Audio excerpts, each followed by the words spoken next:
The Galactic Council gathered in a hall that stretched beyond sight, its walls covered in glowing symbols that shifted like living light. The chamber was filled with the most powerful beings in the galaxy, each representing a world, a species, or an empire that had existed for thousands of years. They came to judge one species that had risen too fast, a species from a small blue planet on the edge of a forgotten arm of the Milky Way. That planet was Earth. The Council believed that humans were dangerous, unpredictable, and too ambitious for their own good. The meeting was not a discussion. It was a trial that would decide the fate of humanity among the stars. In the center of the hall stood a single figure surrounded by tall alien judges. His name was Ambassador Cato Sloan. He wore a simple dark suit with the Earth emblem on his shoulder. His calm expression made him stand out in the room filled with alien diplomats who whispered among themselves. Some of them had tentacles that curled when they spoke. Others had faces hidden behind metallic masks. Their voices echoed in many languages, translated instantly by floating orbs of light that drifted through the air. Kaito stood silent, waiting for the accusations to begin. The council leader, a tall crystalline being whose voice sounded like chimes, started the trial. "Humanity of Sol 3, it said. You stand accused of disrupting the balance of the galaxy. You have expanded without permission. You have interfered with developing civilizations. You have built weapons that break our treaties and threaten peace. Do you deny these charges?" Kaito looked around the chamber before answering. His voice was steady and polite. "We do not deny that we have grown quickly. We do not deny that we defend ourselves, but we deny being a danger to peace." His words caused a wave of murmurs. Some aliens scoffed. Others watched in silence. A hologram flickered into view above the chamber, showing a timeline of humanity's history. It began with fire and stone tools, then moved to rockets, starships, colonies, and finally massive fleets that could cross light years in seconds. Every achievement was presented as proof of arrogance. The Council showed battles where human ships fought back against alien invaders, defending colonies and sometimes destroying entire fleets. "You do not adapt," said another council member, a creature with eyes like molten gold. "You dominate. You bring conflict wherever you go. In 1,000 years, you have done what other races took 100,000 to achieve. That is not progress. That is danger." Kaito listened to every accusation without showing emotion. When they finished, he raised his hand slightly. "May I speak?" he asked. The council leader nodded. Kaito stepped forward. His eyes looked calm, but his voice carried a quiet strength. "You speak of danger," he said. "You speak of our growth as a threat. But tell me, did any of you ever try to understand why we grew so fast? You see only our weapons, not our reasons for building them. You see only our wars, not the times we fought to survive. Every step we took was not to conquer, but to protect. We have lived under threat, from our own kind and from others, since the first moment we looked at the stars." Some in the council leaned forward, curious despite themselves. Kaito continued. "When we met our first alien visitors, they did not greet us with friendship. They saw us as prey, as resources. We learned quickly that the galaxy is not kind.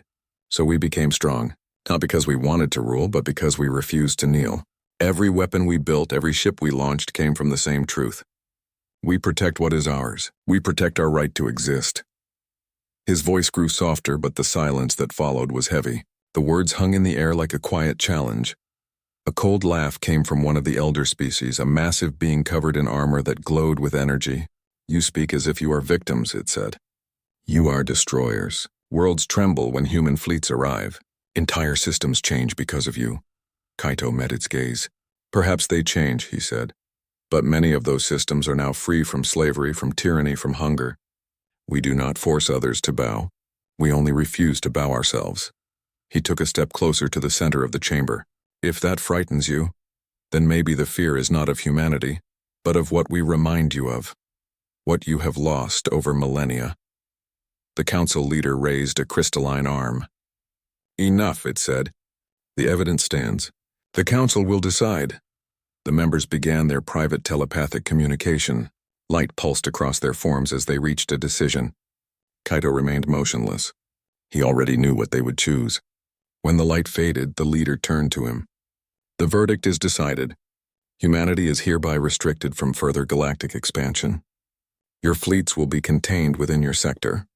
Trade and communication with other species are suspended until further notice. Should you disobey, the full force of the council will act. The sentence was meant to be final. The hall was silent, waiting for the human reaction. Kaito looked at the rows of alien faces and gave a small, polite nod. Understood, he said. There was no anger in his tone, no protest, no appeal. Then, with calm precision, he gathered his data pad, bowed slightly, and turned to leave. The heavy doors closed behind him, leaving the council murmuring in confusion. Some expected defiance, others expected pleading. None expected quiet acceptance. Outside the hall, Kaito walked through long corridors filled with alien architecture that shimmered like liquid metal. The stars outside the windows glowed cold and distant. He contacted Earth's high command through a private channel. His message was brief. The council has judged us. They think they have won. Begin the fallback. The message was sent through quantum relay, vanishing into the void. Moments later, across hundreds of systems, humanity began to disappear from the galaxy. On trade stations, human merchants packed their goods and left. On frontier worlds, colonies powered down their communication beacons. Fleets that had been patrolling neutral zones quietly turned toward home. No explanation was given. No threats were made. The humans simply left. Within a day, the galaxy noticed. Space that had once been filled with human presence became silent. Alien traders who had relied on Terran markets found empty docks. Patrols that used to see Terran ships now found nothing but static. The council believed it had restored peace. The reports they received said humanity had withdrawn without resistance. Many called it a victory. They told themselves that the human problem was solved. Yet deep down, some of the older members felt uneasy. The humans had not fought back. They had not even argued. It was not surrender. It was something else. Something they could not name. Back on Earth, the night sky glowed with movement. Massive orbital stations came alive with quiet precision. Entire fleets entered formation above the planet, moving with synchronized grace. In the command center under the North American mountains, Admiral Tessa Yore watched the data streams flow across the screens. Council decision confirmed, one of her officers reported. We are restricted. Tessa smiled faintly. Restricted by what? She said quietly. By words? Across the planet, silent commands spread through encrypted networks. Humanity was preparing for something the Council could not imagine. Kaito returned home days later, standing before the United Nations Assembly. The faces before him were serious but not afraid. They have judged us, he said. They fear us. They believe they can confine us. But we will not rise in anger. We will not declare war. We will wait. Because they have yet to learn that humanity does not fade when ignored. We evolve. His speech was not loud, but every leader in the room felt the weight of his words. Beyond Earth, deep in hidden regions of space, massive construction projects were already underway. Stations cloaked from scanners, fleets in dry dock under black suns, technologies too advanced to reveal. Humanity was not retreating. They were preparing. The Council thought it had won a moral victory, but all it had done was give Earth time to grow, to advance, and to understand the galaxy's true weaknesses. The trial had ended. The verdict was spoken, but history would later remember that day not as the moment humanity was judged, but as the day the galaxy made its greatest mistake. For the silence that followed was not surrender. It was the calm before a storm no one was ready for. And as stars burned quietly in the dark, the seed of something vast and unstoppable had already begun to take root in the heart of humankind. For weeks after the judgment, the galaxy spoke only of Earth's silence. Trade networks that once depended on human technology fell into confusion. Alien merchants complained that human-built engines stopped working without their support. Border worlds that relied on Terran medicine began to suffer again. The Galactic Council called it a fair price for peace, but deep down, everyone felt the absence of the humans. They had become so deeply connected to everything that their sudden retreat felt like the stars themselves had dimmed. The council chambers returned to their usual rhythm, filled with endless debates and glowing symbols, yet a strange emptiness lingered in every conversation. The council told itself that Earth had accepted its punishment, that the humans were finally contained, but unease grew in quiet corners where older species remembered what humanity was capable of when left alone too long. Ambassador Kaito Sloan had returned to Earth and vanished from public sight. The last record of him showed him entering a secure, underground facility beneath the city once known as Geneva. Some said he had retired. Others whispered that he was planning something far greater than diplomacy. In truth, Kaito spent his days walking through long corridors filled with scientists, engineers, and officers who spoke in low tones and worked with quiet urgency. There were no speeches, no flags, no cheering crowds. Humanity was moving in silence, as it always did when danger was near. The council had judged them as reckless and emotional, yet now they acted with the calm of an ancient storm waiting to break. On the planet Varine, a neutral world near the edge of council space, alien observers began to notice strange readings from the direction of human sectors. At first it was only faint energy pulses, too weak to classify, but soon patterns began to form. They seemed like communication signals, but the language was unknown, not even close to Terran code. The council dismissed it as random noise, but a few scientists were not so sure. They warned that humans had a way of hiding meaning inside what looked like chaos. Every time other species thought they understood human technology, it surprised them again. Meanwhile, far from the core worlds, human fleets gathered in silence around the moons of Jupiter. Massive ships drifted like shadows among the stars, running dark and silent. The old banners of nations no longer mattered. Only one emblem remained, the blue and white circle of Earth. Crews worked with quiet discipline, repairing armor, testing new systems, and mapping unknown regions of space. On the command bridge of the flagship Horizon, Admiral Tessa Yore stood watching the distant glow of the sun. She had served through the first contact wars, the peace treaties, and now this forced isolation. Her voice was calm when she spoke to her officers. "They think we are finished," she said. "They think silence means surrender. Let them think that a little longer." Her officers nodded. None asked what would come next. They already knew that waiting was part of the plan. In the outer colonies, life changed quickly. Human settlers who once traded freely with alien neighbors now found themselves alone. Supplies became harder to find. Communication channels were restricted by council patrols and travel permits were denied. Yet humanity adapted in its usual way. Engineers found ways to recycle resources more efficiently. Farmers built hydro systems that used half the water. Pilots mapped new routes through asteroid fields to avoid patrol detection. The more they were limited, the more creative they became. It was the same old story of Earth repeated among the stars. Whenever humanity was cornered, it grew sharper, stronger, and more united. The council continued to monitor from afar. Reports from their spies said that humanity was quiet, rebuilding its economy and keeping within the restricted zones. To the council, that was proof that their control was working. But beneath the surface, something else was happening. Human scientists had begun to study ancient ruins on Mars and under the oceans of Europa. They were not alien ruins, but human ones. Relics from earlier secret projects lost to time. In those ruins, they found fragments of forgotten data about dark energy manipulation and gravity folding. These discoveries became the foundation of what they called the ARC project. It was a plan so ambitious that even the most advanced council races would have considered it impossible. But humans had a habit of turning impossible things into reality. Months passed and still no human ships crossed council borders. The silence grew so deep that some aliens started to believe Earth had turned inward forever. Yet on the outer edge of the spiral arm, near the dead star known as Vale 47, a small mining vessel sent a distress signal. The message never reached the council, but the local station near the border intercepted a faint recording. It showed a shadow moving across space, vast and silent, larger than any ship the miners had ever seen. Before the signal cut off, one of them whispered, "It's human." The recording was buried by the council as rumor, but it spread through the lower ranks like wildfire. People began to say that Earth had built something new, something that could move without light, something that could hide even from the gods. Back on Earth, Kaito Sloan sat in a dimly lit room watching star maps projected on the wall. His eyes moved slowly over the patterns, his face calm but focused. Beside him, Admiral Yore spoke softly. "The council believes they have peace. They are sleeping." Kaito nodded. "Then let them sleep," he said. "Peace is not won by force. It is kept by memory. When they remember why they feared us, the galaxy will balance itself." His tone was not threatening.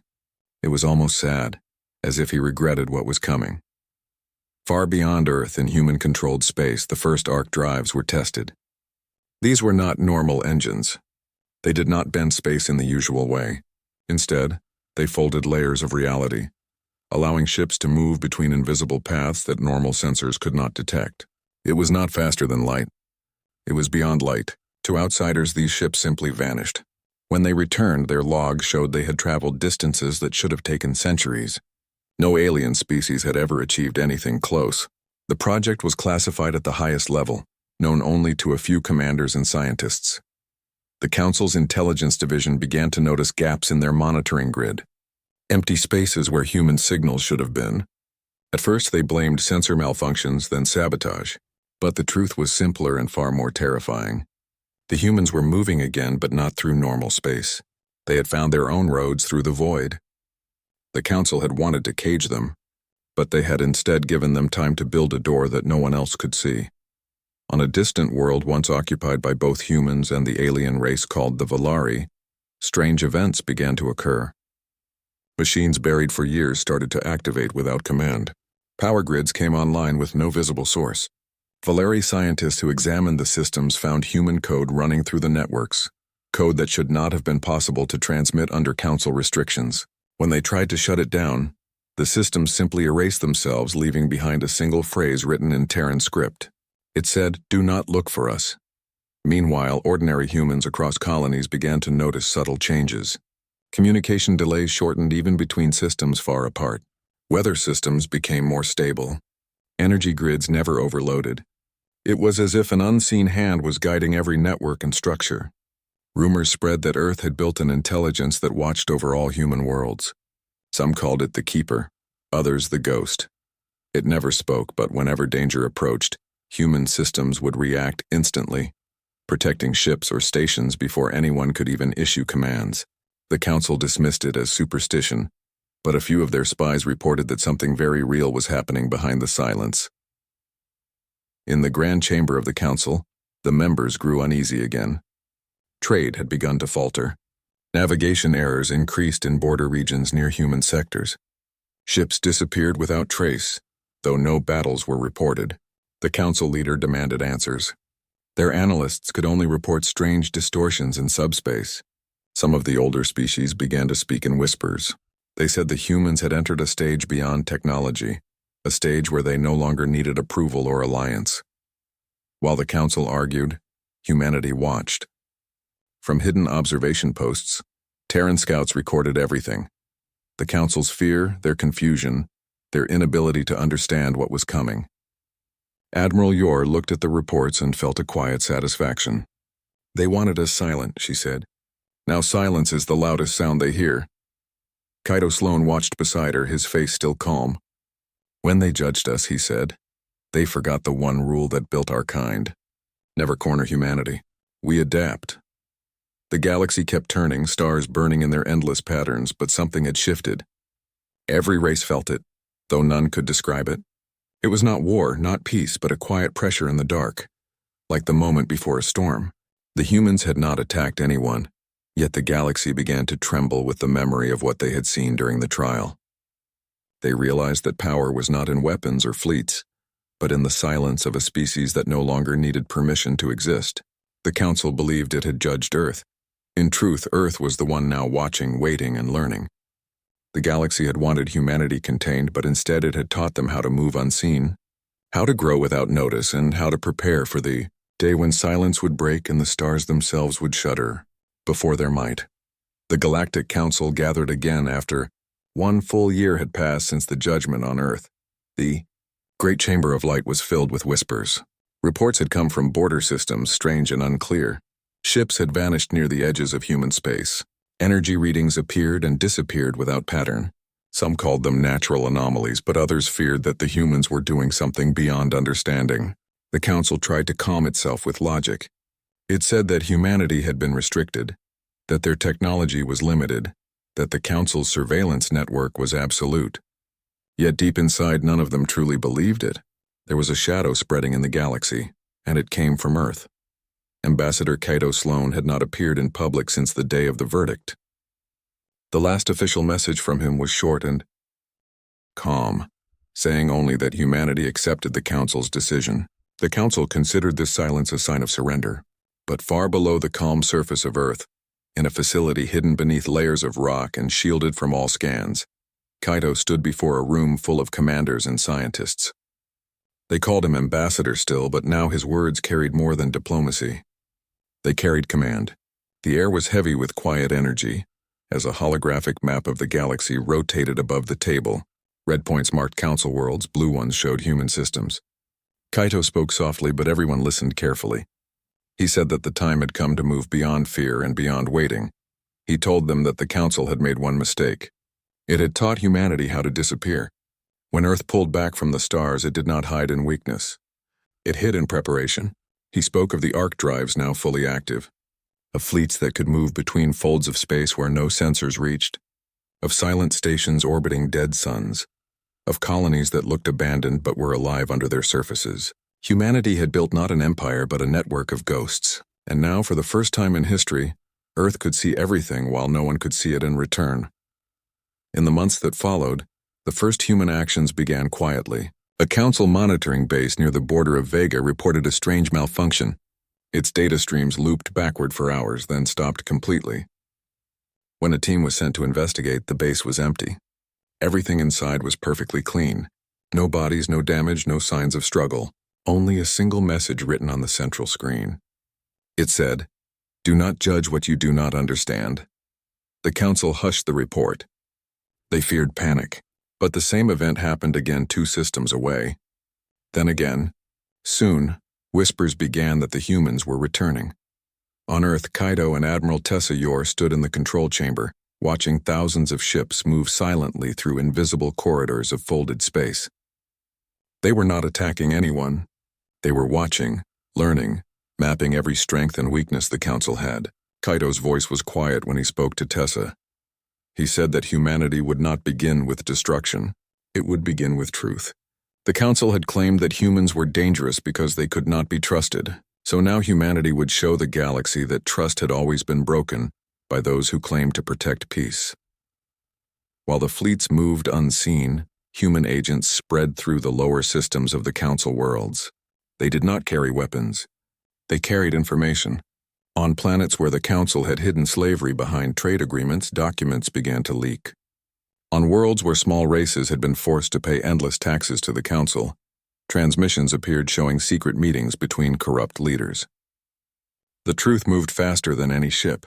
It spread through the markets, through the lower ranks of armies, through ordinary citizens who had believed the council's stories. They began to question everything. For the first time, people in the galaxy began to wonder if humanity had truly been the villain. In the council chamber, the leaders grew desperate. The crystalline being that served as the council's speaker called for a vote to increase control over communication. It ordered that all independent channels be shut down, that any information linked to human code be erased. But it was already too late. Human signals were everywhere, buried inside every network, every satellite, every memory bank. They were not messages of war. They were memories, pictures of lost colonies, voices of children from worlds destroyed by council wars, images of soldiers helping alien refugees during conflicts that the council had started. Humanity was not defending itself with weapons. It was defending itself with truth. The galaxy began to divide. Some worlds started to protest against the council. Others demanded to reopen trade with Earth. The council called this rebellion, but it was only fear turning into realization. Humanity had never needed to fire a single shot. Its silence had spoken louder than fleets. The council realized that the judgment had backfired. It had made humanity into something larger than a nation or a race. It had made them into an idea, and ideas could not be contained. Far from the council worlds, deep inside human space, new construction began. It was called Project Dawn. It was not a weapon, not a ship, not a defense grid. It was something different, something beyond the old way of thinking. It was a living system of technology and biology, a network that grew like a tree through space. Every branch connected human worlds, sharing energy and knowledge. It was built from light, magnetism, and quantum fields invisible to normal scanners. It gave humans the ability to see across the galaxy in real time. It was the first step towards something the council could never match. One night, Admiral Yor stood on the observation deck of the horizon and watched the stars. She remembered the years when humans had been explorers full of wonder, before fear and politics had turned everything into conflict. She thought of the Council's judgment, the words that had condemned humanity to isolation, and she whispered to herself that they had misunderstood everything. Humanity never sought domination. It sought belonging. But when the galaxy rejected them, they learned to belong only to themselves. Kaito joined her silently. He said that the Council would soon act again. They would not accept the loss of control. The question was not if they would attack, but when. He was right. Within weeks, the Council began mobilizing fleets. They called it a peace enforcement operation. They claimed that human interference had caused instability. Thousands of ships moved toward the border. The galaxy watched, some in fear, others in hope. They expected humanity to fight. But nothing happened. The fleets reached the edge of human space and found nothing. Empty silence. No ships, no stations, no signals. Then slowly the stars began to dim. One by one, systems near the front went dark. Navigation sensors spun uselessly. Communication links collapsed. It was as if the humans had erased a piece of space itself. The alien ships could no longer move forward. They turned to retreat, but their engines would not start. The crews saw their own reflections flicker on the control panels. And in those reflections, for a moment, they saw human faces staring back at them. Then everything went black. Only one ship returned to the Council, drifting and damaged. Its captain was half mad, his voice trembling when he was questioned. He said he had seen no weapons, no battle, only silence and light. He said that a voice spoke through every system, calm and human, saying, "You judged us. Now see the truth of your judgment." The Council tried to suppress the story, but fear spread too fast. For the first time in centuries, the great powers of the galaxy hesitated to act. Back on Earth, Kaito watched the reports in silence. He did not smile. There was no joy in what they had done. He knew that this was only the beginning. The Council would now understand what it had created.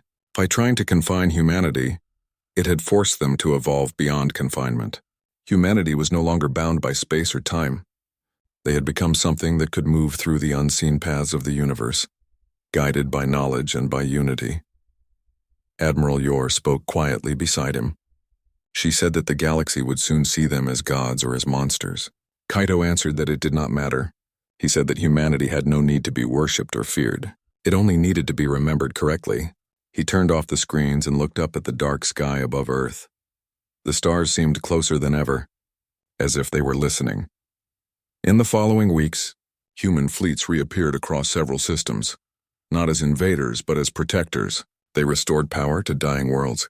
They rebuilt damaged satellites for alien colonies that had lost contact.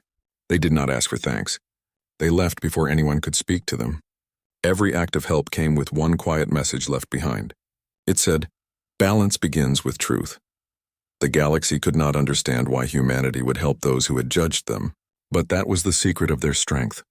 They did not act from hate or pride. They acted from choice. And so the Council, once proud and absolute, began to crumble. It had judged Earth and found it guilty. But now the galaxy was judging the Council, and this time the truth could not be silenced.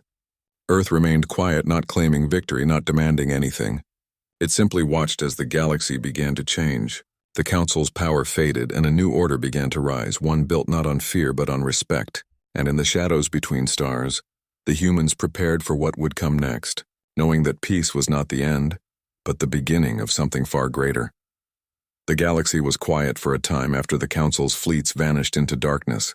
The great powers tried to hide what had happened, but fear moved faster than truth. Traders whispered of entire armadas lost without battle. Captains who once spoke with pride now traveled in silence, avoiding the borders of human space. The Council called it a containment accident. No one believed them. In the markets and stations across the spiral arm, people began to speak of the return of the humans not as conquerors, but as ghosts who moved unseen. For every rumor that faded, another appeared stronger than before. Some said they had seen ships made of light. Others said human fleets were building a second Earth beyond the stars. The truth was stranger than all the stories. On Earth itself, the sky had changed. The stars seemed brighter, the nights clearer. From the northern deserts to the floating cities, the Pacific, humanity was awake in a new way. Power grids pulsed with quiet life. Communication networks connected every corner of the planet with no delay. People no longer felt isolated from the stars. They felt part of something larger, Deep below the surface, in a command chamber built under the Andes, Kaito Sloan stood before a wide screen that displayed the movement of council fleets, colonies, and trade routes. Around him were officers, scientists, and envoys from across human worlds. None spoke loudly. They all understood that this silence, this control, was their greatest weapon. Kaito spoke slowly, his voice calm but firm, saying that the time for waiting was over. The galaxy had judged them, and now the truth must be shown through action. Admiral Tessa Yor stood beside him, her uniform simple, her face lined by years of service. She had commanded fleets that had never been recorded in history books. Her ships had fought in battles the Council had denied ever happened. She looked at the holographic stars and said that they were ready. Humanity's fleets were spread like shadows across hundreds of hidden systems, connected through invisible paths that no alien technology could trace. They had enough strength to destroy, but that was not their goal. Kaito said they would not start a war. They would reveal the truth through peace, through a silence that would shake every empire. At the edge of Council space, a convoy of refugee ships drifted in darkness. They were from worlds destroyed by the Council's greed, small species forgotten by history. Their engines were failing, and they had sent out distress calls for weeks. No one answered. Then one night, a light appeared behind them. It was a single human ship, sleek and silver, silent as the void. It moved beside the convoy without a word. Energy beams connected between them, not as weapons but as lifelines. One by one, the failing ships came back to life. Power returned, oxygen flowed, and warmth spread through their systems. The refugees stared through their viewports in disbelief. The human ship sent only one message before vanishing. It said, "You are not alone." The Council tried to intercept the transmission but failed. The message had already spread across half the galaxy. In the Council chamber, panic began to grow. The speaker demanded immediate action. Fleets were recalled, borders fortified, patrols doubled, but it made no difference. The more they tried to tighten control, the more the galaxy slipped through their hands.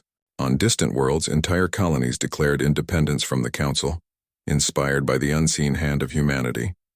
Some called it rebellion, others called it awakening. Kaito watched these events unfold and said that the Council had built its empire on lies, and lies could not stand in the light of truth.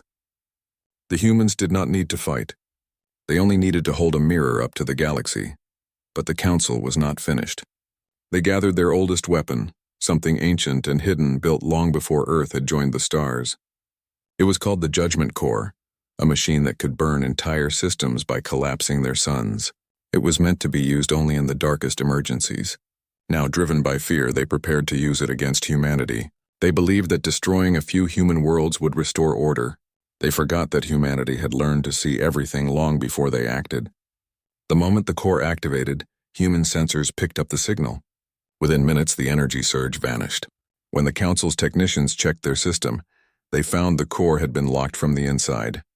Every screen displayed the same simple message: "Do not repeat your mistakes." The Council's anger turned to dread. They began to realize they were not dealing with a nation or even an army. They were facing something new, something that could reach into their most secure systems and leave a message instead of destruction. Kaito called this the moment of truth. He told Admiral Yor that humanity would not respond with violence. Instead, they would act as guardians, watching every action, correcting every injustice they could reach. It was not revenge. It was balance.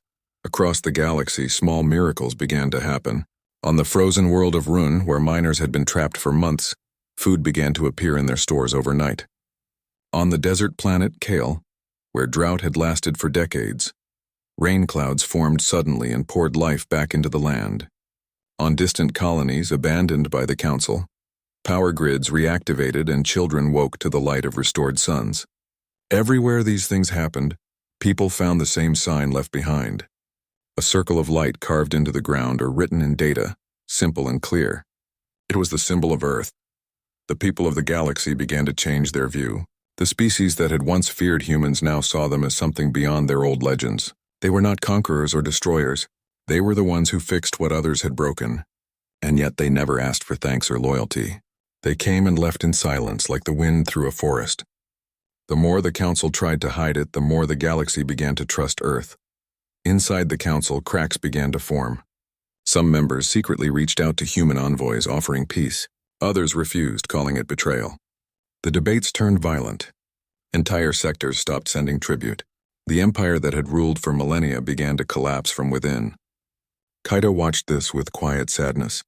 He said that humanity never wanted to destroy, but destruction was what always followed corruption. He knew that soon the council would fall completely. Not by war, but by truth. On one quiet night, standing in the gardens of the rebuilt Earth capital, Kaito looked up at the stars and thought of the first day he had walked into the council chamber as a young diplomat. He remembered how small humanity had seemed then, how fragile. Now the same galaxy that had judged them trembled at their silence. He did not feel pride. He felt responsibility. Humanity had become something greater than power. It had become the conscience of the stars. Admiral Yor joined him, carrying a report of new events. She said that several council fleets had surrendered peacefully, asking to join the human alliance. Kaito nodded slowly. He said that they must be treated not as enemies but as brothers who had lost their way. The future would need unity, not revenge. Yor agreed. She said that maybe this was what the council had feared all along. Not that humans would destroy them, but that they would make them better. In the farthest sectors, where light from the oldest stars flickered faintly, human explorers found ancient ruins that predated even the council. They discovered records written by unknown civilizations that spoke of the rise and fall of many empires. In every story there was always one race that rose from the ashes of judgment and brought balance back to the stars. The scientists smiled when they read those words. It seemed that history had always known about humanity, even before humanity knew itself. As months passed, the galaxy changed completely. The council no longer ruled. Worlds governed themselves. Trade returned not through control but through trust. Human fleets moved openly now, no longer hiding. They escorted alien ships through dangerous sectors, rebuilt stations and shared technology. The galaxy was no longer divided between Earth and others. It was united under a quiet understanding that no one would ever again be judged for what they might become.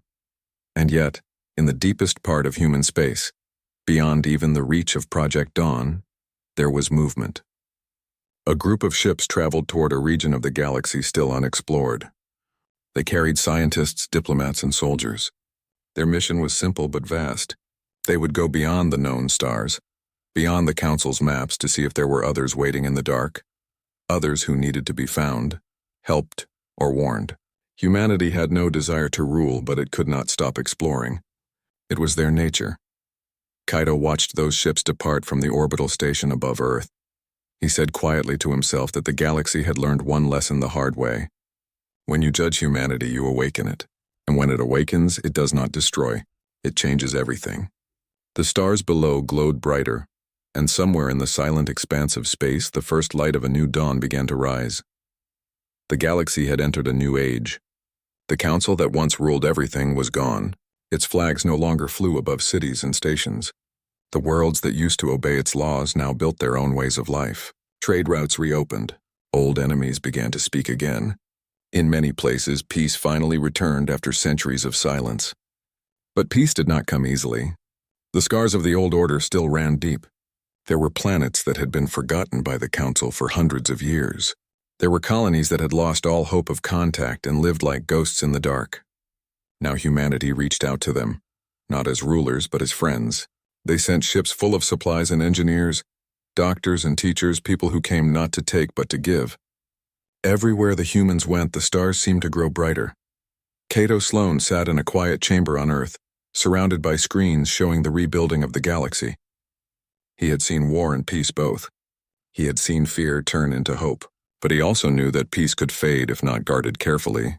He listened to the reports from Admiral Tessa Yor, who spoke calmly about the growing alliance between humans and other races. Many of the old council members had now joined the new order willingly. Others still hid in the outer systems, plotting to restore their lost power. Kaito knew that some hearts could not change through reason alone. He said softly that it was not enough to build new worlds. They had to change the old ways of thinking that once allowed the council to rule through fear. On the outer rim, near the remains of the old council fortress world Archelon, a group of human and alien explorers worked together. They were studying the ruins left behind when the council fell. The massive towers stood empty, their walls blackened from energy burns. It was here that the galaxy's greatest secrets were buried. Deep under the surface, they found chambers filled with ancient machines and records that spoke of something older than the Council itself. These records mentioned a forgotten species known only as the Makers, who had created the first laws of the galaxy before disappearing into the void. The explorers believed that the Council had used this ancient knowledge to build its power. If that was true, then perhaps the same knowledge could now be used to protect rather than to rule. When Kaido received word of these discoveries, he decided to travel there himself. The journey took weeks across the quiet routes between stars. When his ship finally entered Archelon's orbit, he saw the vast ruins stretching across continents silent and broken. Admiral Yor was already there, waiting for him. She greeted him with a small smile, saying that it was strange to walk through the bones of an empire. Together they entered the main chamber where the old council throne once stood. Dust covered the floor and the air smelled of cold stone. In the center was a tall device that still glowed faintly with blue light. The scientists said it was the core of memory, a machine that stored the history of everything the council had done. No one had yet dared to activate it. Kaido placed his hand on the device and the chamber came alive with light. The walls shimmered, and holographic figures appeared around them. They saw images of ancient meetings, wars, and decrees. They saw how the council had once begun as a small group of species seeking unity, but slowly became a machine of control. They saw how Earth had been kept under watch even before it joined the stars. They saw the fear in the eyes of the first alien leaders when they spoke of humanity's potential. They saw that the council had never feared humans for their strength but for their spirit. The images faded and silence filled the hall again. Kaido said quietly that the council had destroyed itself the day it stopped believing in freedom. As he spoke, one of the scientists found a hidden chamber beneath the floor. Inside were thousands of sealed capsules, each one glowing faintly. The markings on them were in a language older than any known civilization. The translator slowly decoded the symbols and found that they were called seeds of renewal. Each capsule contained the genetic memory of a species that had once existed but was now extinct. The council had kept them hidden, perhaps as a backup for their own experiments in creation. Kaido stared at the capsules and realized what they truly represented. These were the lost voices of the galaxy, species that had been erased by war, greed, or fear, and now they could be brought back. He told the scientists to study the capsules but not to use them carelessly. He said that life should not be played with like a weapon or a tool. The seeds were to be treated with respect. They could rebuild what the council had destroyed, but they could also create chaos if used without wisdom. The discovery soon spread across the galaxy, and many worlds sent envoys to Archelon to see them. Some wanted to restore their lost ancestors. Others feared what might happen if old powers returned. The debates grew intense, but humanity guided them toward calm. Kaito said that the galaxy should decide together, not in secret or through force. For the first time in history, every species had an equal voice in such a choice. Meanwhile, far beyond Archelon, something strange began to stir. In the dark region known as the Rift, old council outposts had gone silent. Patrols sent there never returned. Scanners detected faint signals, patterns that looked almost alive. Admiral Yor sent small unmanned probes to investigate, but most were lost. The few that survived sent back disturbing images.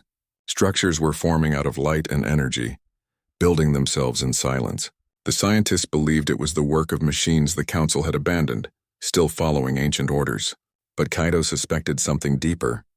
He said that the galaxy itself might be reacting to the changes, as if the stars were waking from a long dream. When the first of the light structures reached out toward nearby colonies, people panicked. Ships fled and governments called for military action. But Kaido refused to attack without understanding. He sent a team of human and alien scientists to make contact. They traveled into the heart of the rift, guided only by the strange signals. When they arrived, they found a vast sphere of light, larger than a planet. Inside it, they saw moving shapes, not alive but aware. A voice spoke to them through their systems, calm and deep. It said that it was the echo of the Makers, the memory left behind by those who built the first laws of creation.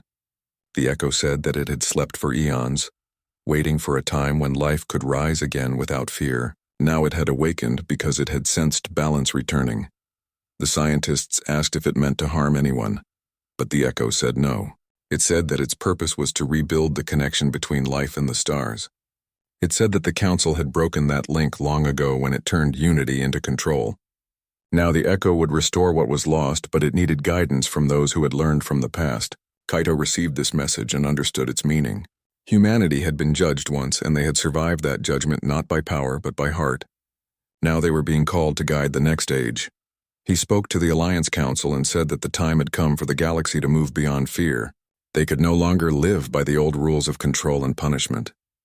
They must learn to trust creation itself. The decision was made to let the Echo continue its work. Slowly, the sphere of light spread across the stars, healing broken worlds, reviving old ecosystems, and restoring life where it had died. The people of the galaxy watched in wonder. For the first time, the stars did not seem cold or distant. They seemed alive. Months later, when Kaito returned to Earth, he walked through the gardens near the new capital. Children of many species played together in the sunlight. Ships flew overhead, not as symbols of war but of exploration. He smiled quietly. The world he had dreamed of was finally real. Admiral Yor joined him and said that peace never lasts forever, but it was worth every effort to keep it. Kaito nodded and said that perhaps true peace is not about stopping conflict, but about never losing compassion, even when the stars tremble. As night fell, he looked up and saw a faint glow moving across the sky. It was the Echo's light, still spreading, carrying the promise of a new dawn. He thought of all the lives lost, all the pain endured, and all the strength gained. Humanity had been judged and found worthy. Not because they were perfect, but because they had learned. The galaxy had shuddered before Earth's might once, but now it stood united under Earth's wisdom. And in the quiet that followed, for the first time in all of history, the universe itself seemed to breathe in peace. The galaxy had never been quieter or more alive at the same time. Centuries of fear and control had melted into something new. Humans no longer hid behind fleets or weapons. They moved openly, not as conquerors, but as guides. Every world they touched felt change, not forced but natural. On Earth, Kaito Sloan stood in the observation chamber, watching the lights of distant colonies. Systems once abandoned now thrived, and alien species who had long feared humans now traveled freely among them. Kaito did not smile. He felt the weight of responsibility pressing on him. Humanity had been judged and it had survived. Now, it had a chance to shape the future. Admiral Tessa Yor stood beside him, eyes scanning the holographic displays of human and alien fleets moving through the stars. Ships glided through invisible corridors powered by the arc drives, weaving around planets and asteroids with grace and silence. They were everywhere but nowhere. To the Council, which had once sought to restrict them, it would have looked like magic. To humanity, it was simple calculation, precise coordination, and trust in one another. Yor said quietly that the galaxy was watching, learning from them. Kaito nodded.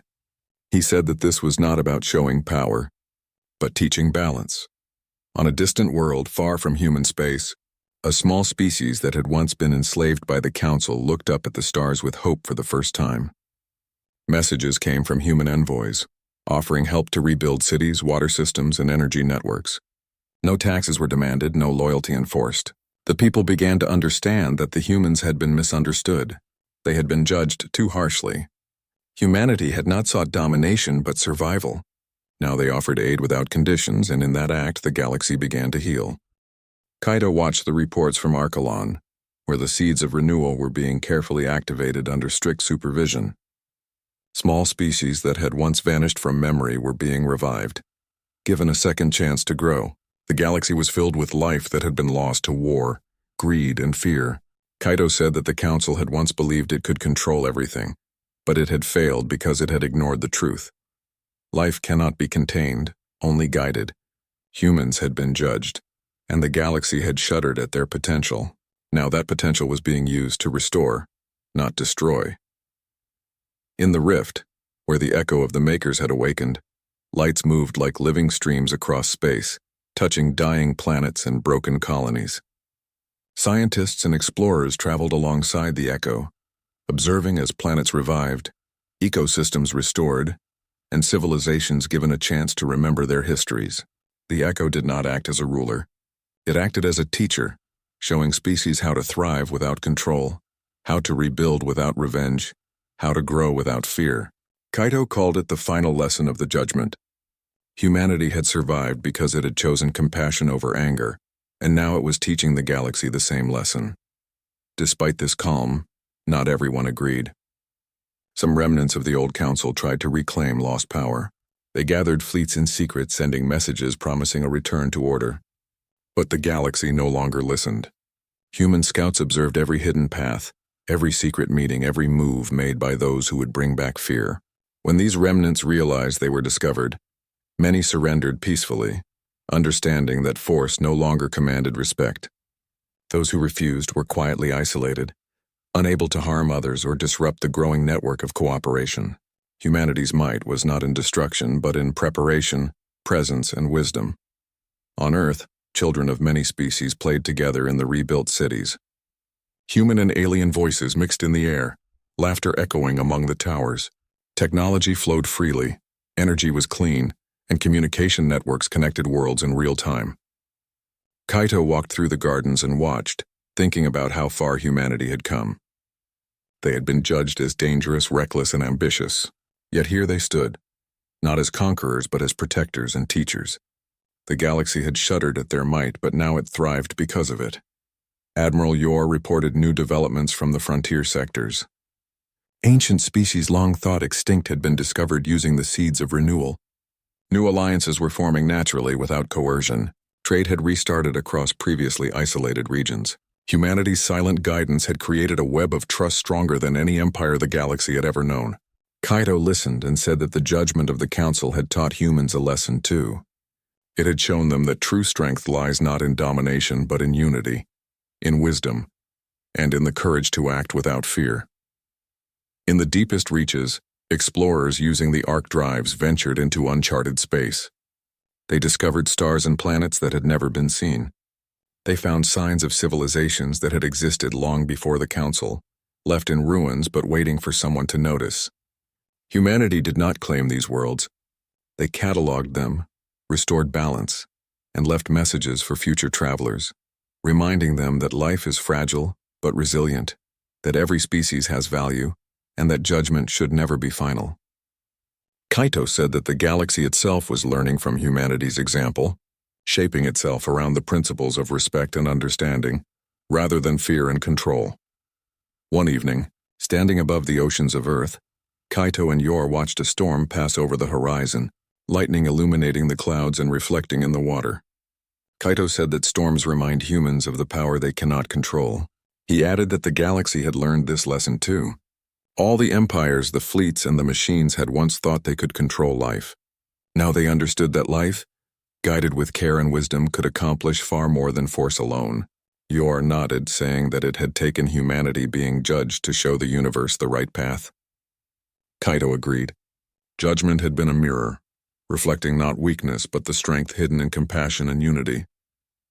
Across the stars, human ships moved like silent guardians, restoring systems, aiding lost colonies, and ensuring that the galaxy remained connected. The arc drives allowed them to be everywhere at once, yet they moved quietly, without interference unless needed. Messages of hope replaced the old warnings of fear. Everywhere the humans touched, life flourished. The galaxy began to whisper a new name for them, not as conquerors or warriors, but as stewards. The species that had once been judged harshly had now become the measure of trust and wisdom for all others.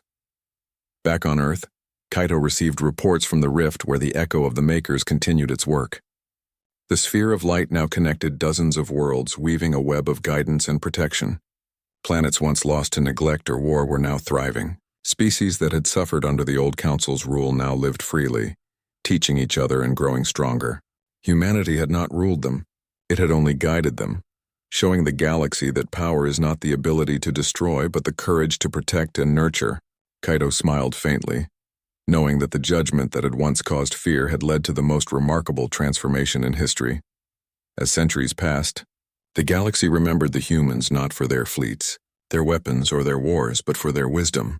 They had been judged and found worthy, not because they were perfect, but because they had chosen the right path when it mattered most. The council's fall, the awakening of the echo, and the revival of lost species all became part of a new history, written by those who had once feared humanity. Children on countless worlds learned of Earth, not as a threat but as a symbol of hope, courage, and unity. Kaito Sloan, now old and quiet, looked at the stars one last time from a floating observatory above Earth. Admiral Yor, beside him, said softly that humanity had finally fulfilled the promise they had carried since the first contact. Kaito nodded and replied that it was not the promise of power, but the promise of choice, of courage, and of compassion. The galaxy had once shuddered before Earth's might, fearing judgment and destruction. Now it thrived under Earth's guidance, learning to grow, to trust, and to live. The stars themselves seemed to shine brighter, carrying the echo of a lesson learned and a promise kept. And so humanity remained, not as rulers, not as conquerors, but as guardians of the galaxy. The judgment that had once threatened to end them had instead forged a path for all life to flourish. The galaxy remembered, the stars remembered, and in the quiet that followed, every being understood that Earth's might was not in war, but in wisdom, courage, and the choice to use power to protect, to guide, and to illuminate the way forward.